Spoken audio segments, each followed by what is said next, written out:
Prime time या बुलेटिनची सुरुवात आपण करणार आहोत दिवसभरातल्या 3 आनंदाच्या बातम्यांनी। तुम्ही घराचं स्वप्न पाहताय, तुम्ही नोकरीच्या शोधात आहात आणि तुम्हाला वेगवान प्रवास करायचा आहे, तर तुमच्यासाठी या तीनही बातम्या एक गुड न्यूज आहेत। मुंबईत घराचं स्वप्न पाहणाऱ्यांसाठी खुशखबर आहे। मार्चमध्ये मुंबईमध्ये म्हाडाची लॉटरी निघण्याची शक्यता आहे। यात गोरेगावातील घराचा समावेश असेल, तर MPSC कडून आतापर्यंतची सर्वात मोठी पदभरती त्याची जाहिरात प्रसिद्ध करण्यात आली आहे। या जाहिरातीनुसार जवळपास 8169 पदांसाठी मेगा भरती होणार आहे। तर मुंबईकरांचा प्रवास आणखी सुपरफास्ट होणार आहे, कारण मुंबईकरांच्या सेवेत आणखी 2 मेट्रो मार्ग पूर्ण क्षमतेने सुरू झालेत। मेट्रो 2A आणि मेट्रो 7 मुंबईकरांच्या सेवेत दाखल झालेत।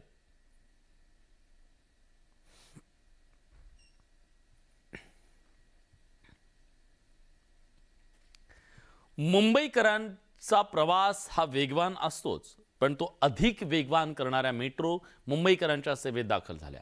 मुंबईकरांच्या सेवेत मेट्रो मार्गिका 2A आणि 7चं उद्घाटन पंतप्रधान नरेंद्र मोदींच्या हस्ते काल झालं। मेट्रो 7 ही आज सर्वसामान्यांसाठी सुरू होतीये। याची पहिली सफर न्यूज 18 लोकमतच्या प्रेक्षकांसाठी आम्ही घेऊन आलोय। दहिसर पूर्व आणि DN नगर यांना जोडणारी मेट्रो मार्गिका 2A ही सुमारे 18.6 किलोमीटर इतक्या लांबीची आहे। तर अंधेरी पूर्व ते दहिसर पूर्व यांना जोडणारी मेट्रो मार्गिका 7 सुमारे 16.5 किलोमीटर इतक्या लांबीची आहे। मेट्रोने दहिसर ते अंधेरी प्रवास केवळ 35 मिनिटात करण्याचं मुंबईकरांचं स्वप्न अखेर पूर्ण होणार आहे। या संदर्भात थेट मेट्रोतून आढावा घेतलाय आमच्या प्रतिनिधीने।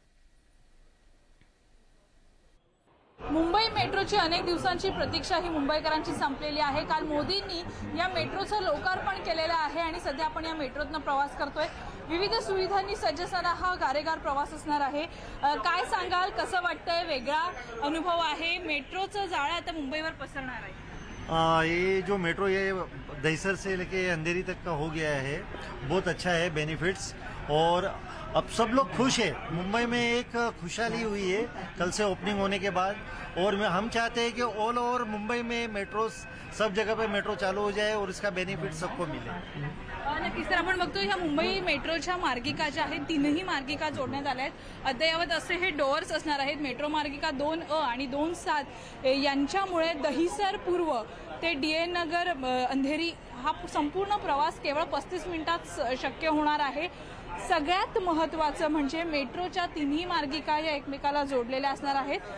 7 वेगवेगळ्या हे जे प्रोजेक्ट आहे, मेट्रो 7चा हा जो प्रोजेक्ट आहे याच्यामध्ये आपण बघतोय की हे हँडल्स जे आहेत प्रवाशांसाठी अतिशय सोयीस्कर आहे। त्याचबरोबर आपत्कालीन दूरध्वनी यंत्रणा इथे बसवण्यात आलेली आहे, जिथे पॅनिक बटन सुद्धा तुम्हाला देण्यात आलेलं आहे, कॉल करता येऊ शकतो। सगळ्यात महत्त्वाचं म्हणजे सेफ्टी डोअर्स हे आता प्लॅटफॉर्मवरतीही असणार आहेत आणि अतिशय मोठी जागा या पॅसेजमध्ये मिळणार आहे। सर्वसामान्य मुंबईकरांसाठी नक्कीच ट्रॅफिकच्या ज्या काही वेळा होत्या किंवा ट्रॅफिकमधनं प्रवास करण्याचा जो काही त्रास होता, त्या काही अंशी त्याच्यावरती उपाय मिळाल्याचं आपल्याला पाहायला मिळत आहे। व्हिडिओ प्रवीण शेट्टीसह सुस्मिता बदाणे पाटील, न्यूज 18 लोकमत, मुंबई। बातमी न्यूज 18 लोकमतच्या दणक्याची आहे। नाशिकच्या सारूळ परिसरात गौण खनिजाचं अवैधरित्या उत्खनन सुरू आहे। या संदर्भात प्रशासनाकडून कोणतीही कारवाई होत नसल्याचं वृत्त न्यूज 18 लोकमतनं दाखवलं। त्यानंतर सरकारला खडबडून जाग आली। या प्रकरणी दिरंगाई करणाऱ्यांवर कारवाई होणार आहे। महसूल मंत्री राधाकृष्ण विखे पाटील यांनी याबद्दलचे आदेश दिले। जिल्हाधिकाऱ्यांना सूचना देऊन सुद्धा कारवाई का झाली नाही, हा सवाल विखे पाटलांनी उपस्थित केलाय। या प्रकरणी महसूलचे अधिकारी दोषी असतील तर कारवाई करणार असल्याचं विखे पाटलांनी स्पष्ट केलं। नाशिकमध्ये नियमांची पायमल्ली करून दगडखान सुरू असल्याचा जे प्रकार आहे तो न्यूज 18 लोकमतनं समोर आणला आहे। याविषयी बोलण्यासाठी आपल्याबरोबर महसूल मंत्री स्वतः आहेत। नाशिकमध्ये आपण जर बघितलं तर सारूळ पठारामध्ये मोठ्या प्रमाणात अवैध दगडखान सुरू आहे, ते आपण न्यूज 18 लोकमतवरती बघितलं असेल। काय हा एकंदरीत सगळा प्रकार आहे आणि काय कारवाई यावरती होणार आहे? नाही, मी नाशिकच्या ह्या काही चाललेल्या गैरप्रकाराबद्दल स्वतः मान्य जिल्हाधिकाऱ्यांना सूचना दिलेल्या आहेत। जिल्हा प्रशासन अतिशय प्रशासनातली शिथिलता त्याला कारणीभूत आहे. आता सरकारनं नव्याने आता ॲडिशनल कलेक्टर यांच्याकडे आता हे सगळ्या गौण खनिजच्या संदर्भात विषय सोपवलेले आहेत आणि अशा सगळ्या बेकायदेशीर जे दगडखानी सुरू आहेत किंवा वाळूपसा सुरू आहेत कडक कारवाईच्या सूचना दिलेल्या आहेत. परंतु आपण म्हणता त्याप्रमाणे अन्य जिल्ह्यातलं भरारी पथक पाठवून आम्ही त्याची ETSची मोजणी करू. जर अशा पद्धतीचं बेकायदेशीर उत्खनन झालं असेल आणि त्या ठिकाणचे जे अधिकारी असतील कोणी महसूल विभागाचे, मग प्रांताधिकारी असतील, तहसीलदार असतील, तिथलं तलाठी असेल, त्यांनी या बाबीचं दुर्लक्ष केलं असेल तर निश्चितपणे कारवाई करू. मात्र तुम्ही जर सूचना देखील दिली होती, मात्र तरीसुद्धा जिल्हाधिकाऱ्यांनी कोणतीही कारवाई केलेली दिसत नाही आहे या सगळ्या प्रकरणामध्ये. नाही, जिल्हाधिकाऱ्यांचा खुलासा मी मागवण्याच्या सूचना दिलेल्या आहेत आमच्या ACS रेव्हेन्यूला की जिल्हाधिकारी खुलासा मागून घ्या का कारवाईमध्ये निष्काळजीपणा झाला आहे, मग मुख्य सचिवांकडे अहवाल पाठवा. नक्कीच आपण जर बघितलं तर आता कारवाईच्या सूचना महसूल मंत्र्यांनी दिल्या आहेत. जर यामध्ये कोणी अधिकारी दोषी असतील तर त्यांच्यावरती कारवाई केली जाईल असं महसूल मंत्र्यांनी स्पष्ट केलं आहे. हरीश दिमोटे, न्यूज 18 लोकमत, अहमदनगर. यानंतर एक धक्कादायक बातमी. भूतानची जिम. होय, स्मशानभूमीच्या जवळ ओपन जिम बांधण्यात आली. मात्र त्या स्मशानभूमीत आता भूतव्यायाम करणार की माणसं हा प्रश्न निर्माण झालाय. हा प्रश्न न्यूज 18 लोकमतनं चव्हाट्यावर आणला. त्यानंतर पालिका प्रशासनाला अखेर जाग आली. नागपुरात चक्क स्मशानभूमीजवळ ओपन जिम.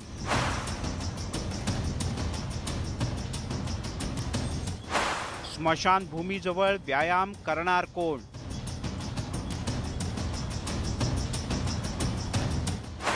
न्यूज 18 लोकमतच्या नंतर जिम काढण्याचे आदेश.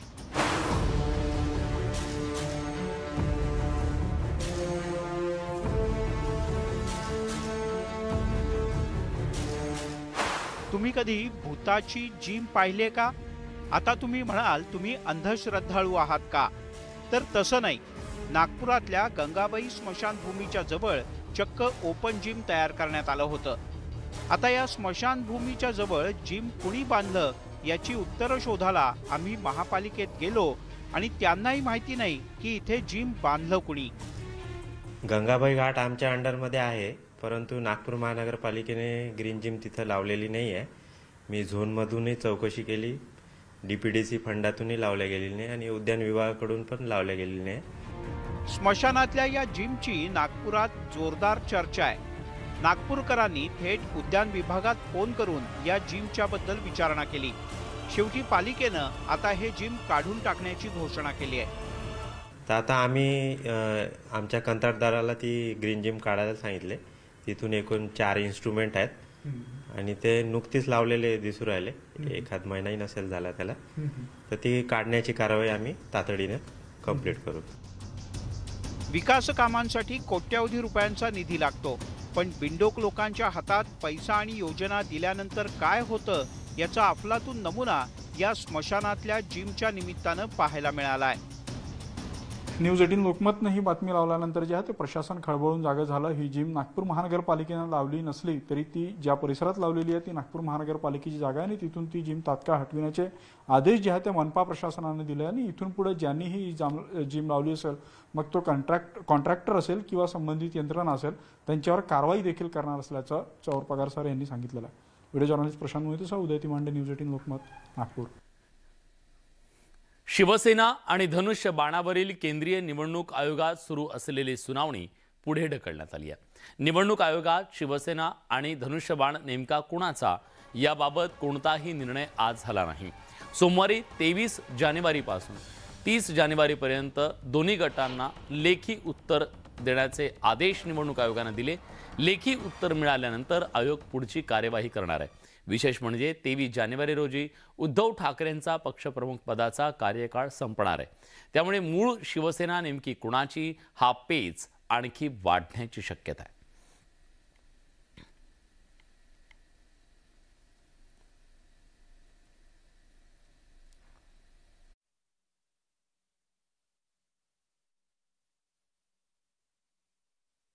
नाही, मुख्य नेतेपद बेकायदा आहे. तर ह्याच आम्ही दुसरा पहिलाच मुद्दा केला की बाळासाहेबांचं जे कॉन्स्टिट्यूशन आहे त्या कॉन्स्टिट्यूशनच्या आधारित आम्ही सर्व ह्या गोष्टी केलेल्या आहेत. उद्धव साहेबांनी जे कॉन्स्टिट्यूशन चेंज केलेलं आहे त्यावरच हा युक्तिवाद झालेला आहे आणि आता इलेक्शन कमिशन या संदर्भातला निर्णय घेतील.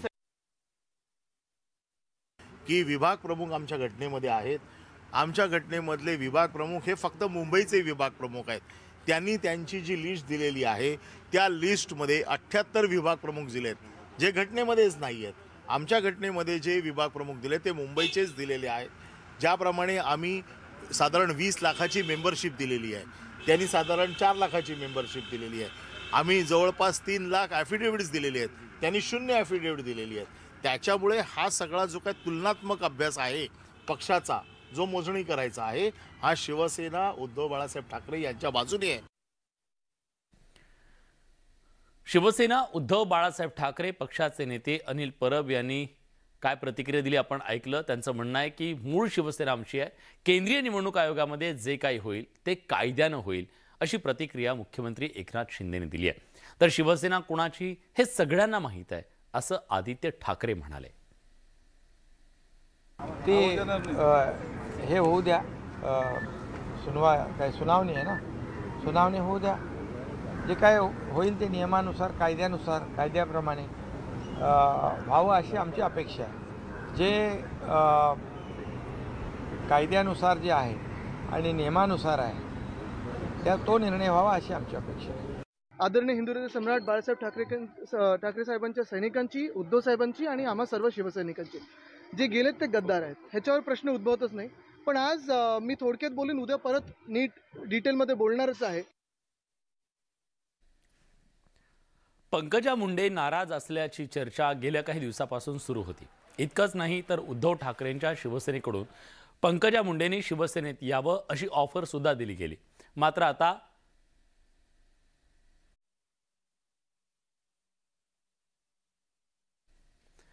आता थेट पंकजा मुंडेंनी प्रदेशाध्यक्ष चंद्रशेखर बावनकुळेंच्या समोर आपल्या मनातली खदखद बोलून दाखवली आहे. बाहेरच्या लोकांनी बीड जिल्ह्यात हस्तक्षेप करू नये असं म्हणत त्यांनी थेट फडणवीसांवर निशाणा साधलाय. महाभारतातील कर्ण आणि अर्जुन यांचं उदाहरण देत त्यांनी थेट फडणवीसांवर निशाणा साधलाय.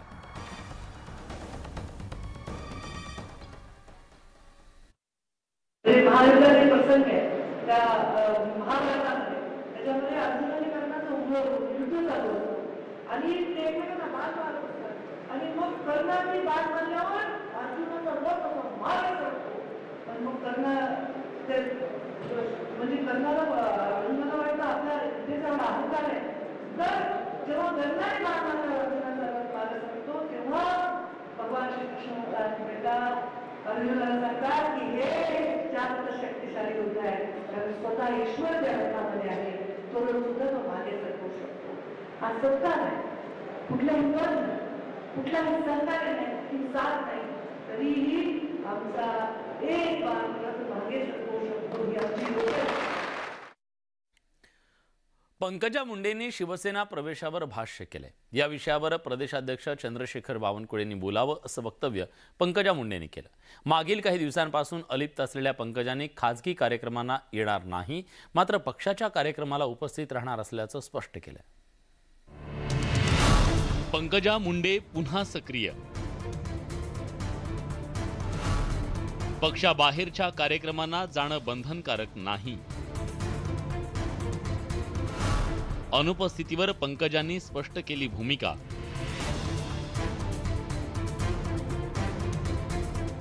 शिक्षक मतदारसंघातील निवडणुकांच्या पार्श्वभूमीवर पंकजा मुंडे पुन्हा प्रचाराच्या रणधुमाळीत उतरल्यात. प्रदेशाध्यक्ष चंद्रशेखर बावनकुळेंसह पंकजा मुंडेंनी निवडणुकीच्या आखाड्यात सक्रिय होण्याचा निर्णय घेतला. नुकताच बीड जिल्ह्यातल्या गहिनीनाथ गडावर देवेंद्र फडणवीसांच्या उपस्थितीत कार्यक्रम झाला. त्या कार्यक्रमाला पंकजा मुंडे अनुपस्थित होत्या. या सर्व पार्श्वभूमीवर सुरू असलेल्या चर्चांना पंकजा मुंडेंनी विराम दिलाय. देवेंद्र फडणवीस ज्या कार्यक्रमाला आले ते कार्यक्रम मध्ये मी अपेक्षित नव्हते म्हणून मी तिथे आले नाही. ते आज माझे प्रदेशाध्यक्ष आलेत, मी आले. JP नड्डा आले होते, मी आले. मी भारतीय जनता पार्टीच्या आणि संस्कारात वाढलेली, त्या मुशीत वाढलेली सच्ची कार्यकर्ता आहे. शिवसेना ठाकरे गटाकडून पंकजा मुंडेंना पायघड्या घातल्या जात आहेत. त्यावर पंकजा मुंडे काय म्हणाल्या ते ऐका. तुम्हाला सध्या शिवसेनेकडून ऑफर सुरू आहे की तुम्ही शिवसेनेत यावं, तुमचा सगळा मान सन्मान ठेवला जाईल, कसं बघताय ऑफर? याच्यावर बावनकुळे साहेबांनी उत्तर दिलंय, प्रदेशाध्यक्षांनी उत्तर दिलेलं, आम्ही परत त्याला ओव्हरटेक करत नाही. पण तुमच्यासाठी ऑफर आहे ना? त्यामुळे माझ्या प्रदेशाध्यक्षाने उत्तर दिलं हेच मोठी गोष्ट आहे. शिवसेना ठाकरे गटातल्या प्रवेशावर पंकजा मुंडेंनी त्यांची भूमिका स्पष्ट केली असली तरी शिवसेनेकडून दिल्या जाणाऱ्या ऑफर्स मात्र थांबायचं नाव घेताना दिसत नाहीयेत. त्यांनी शिवसेनेत यावं असं माननीय चंद्रकांतजी खैरे आमचे नेते मराठवाड्याचे त्यांनी देखील त्यांना येण्याची विनंती केली, परंतु पंकजाताईंनी खरोखरच आता सिरियसली विचार करावा. 2019 पासून पंकजा मुंडेंच्या पक्षांतराच्या चर्चा सातत्यानं सुरू असतात. अशा चर्चा सुरू झाल्यावर पंकजा मुंडे नव्या दमानं पक्ष कार्याला सुरुवात करतात आणि सर्व चर्चांना विराम देतात. यावेळीही अगदी तसंच झाल्याचं पाहायला मिळतंय. Bureau report, news 18 Lokmat. गर्भलिंग निदान प्रकरणाची व्याप्ती आता वाढतीये. कोल्हापुरात आणखी 4 जणांना या प्रकरणी अटक करण्यात आली आहे. या संदर्भात अटक केलेल्यांची एकूण संख्या 8 झाली आहे. यात एका डॉक्टरांचा आणि एका नर्सचा समावेश आहे. 2 दिवसांपूर्वी कोल्हापूर पोलीस आणि आरोग्य विभागानं संयुक्त छापे टाकत राधानगरी आणि भुदरगड तालुक्यातल्या गर्भलिंग निदान आणि गर्भपाताची केंद्र उद्ध्वस्त करत बोगस डॉक्टर आणि एजंट यांना अटक केली. याचा तपास करत असताना एका नर्सचा यात समावेश असल्याचं आढळून आलं. ही नर्स गर्भपाताचं काम करत होती, तर इलेक्ट्रोपॅथी प्रॅक्टिस करणारा एक डॉक्टर गर्भपाताची औषधं लिहून देत होता.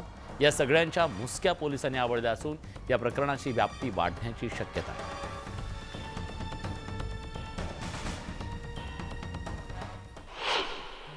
क्रमांक 15/23 महाराष्ट्र वैद्यक अधिनियम कलम 33 वैद्यकीय गर्भपात अधिनियम 1971 कलम 3, 4, 5 व महाराष्ट्र शुश्रूषा गृह नोंदणी अधिनियम 5/6 प्रमाणे गुन्हा दाखल करून त्यास अटक करण्यात आले होते. त्याच्याकडे केलेल्या पुढील तपासामध्ये आतापर्यंत एकूण 4 आरोपी अटक केलेले आहेत. या सगळ्या घडामोडींसोबत बुलेटिनमध्ये आपण इथेच थांबतोय. ताज्या घडामोडींसाठी बघत रहा न्यूज 18 लोकमत.